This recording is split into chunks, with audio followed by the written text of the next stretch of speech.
Anyway, White House cancels $5 billion in student debt for 74,000 borrowers. So that's something that old man Biden is doing good. Mm-hmm. If you agree with that. If you don't agree with canceling student loans, then you won't like it. Okay. The announcement is the latest in a series of loan forgiveness actions by the administration after the Supreme Court last year struck down Biden's much broader plan. So he's trying to keep his campaign promise, mm-hmm. which is to cancel student debt and student loan. Mm-hmm. He's trying. So that's something that he's pushing out there. He's saying, I'm trying to cancel student debt. The Supreme Court didn't let me, so let me go around it and let me figure out other ways to do it. So he can do that. So that's what I'm saying. He can get awake when he wants to. When he wants to get awake, he can.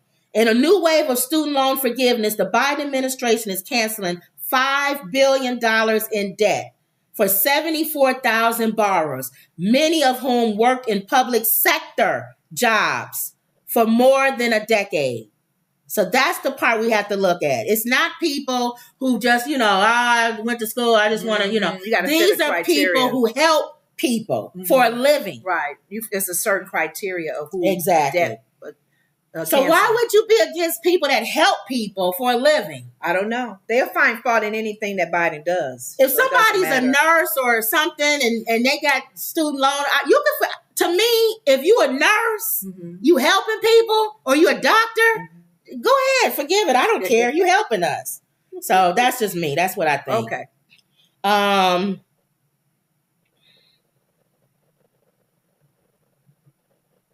Emerald says they said allegedly that she is known for that's the bad girl.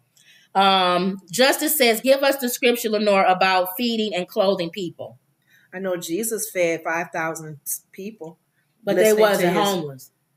They was coming to listen to him. They wasn't homeless What's people. the church supposed to do? What is the ministry of the church? What are your tithes going to for? To do what? To pay for the pastor's Cadillac? Mm-hmm. Or when he goes out of town? Supposedly our tithes are supposed to feed and help people in the community. You've even mentioned that. Mm-hmm. So, and I was singing that song I used to learn at the Catholic school. Whatsoever you do to the least of my brothers, that you do unto me. Yeah. You show love to them. You help them if they need some food.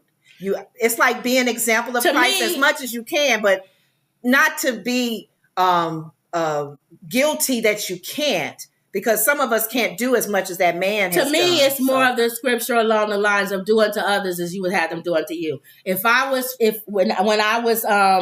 was poor, you feed me. When I have nothing, you give to me. Well, he said the poor you have with you always. Yeah. So I do get when Jesus say that. Yeah. Because it's good when you can teach them how to fish and not just give them fish. Right. So I get it. Like, don't be a handout kind of thing. Yeah. But I mean, it's a blessing. I go to those third world countries.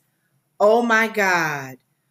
Here's the thing that just humbles me. I've been to an area where it was so poor. Oh my God. And we went there for missions, and we had the tent set up, and we had the outdoors church and stuff.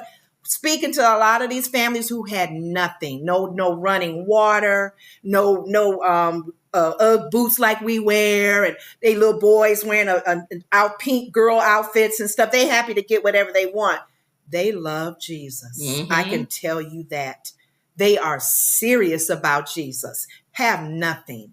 And you come to our country, and a minister was talking about that today, about the richness and being rich. And what does it mean to be rich and wealthy? Not money and fame and a big old house and cars. Having the love of Christ in your heart, that's the richest you can ever feel. Having his love and understanding who he is in your life.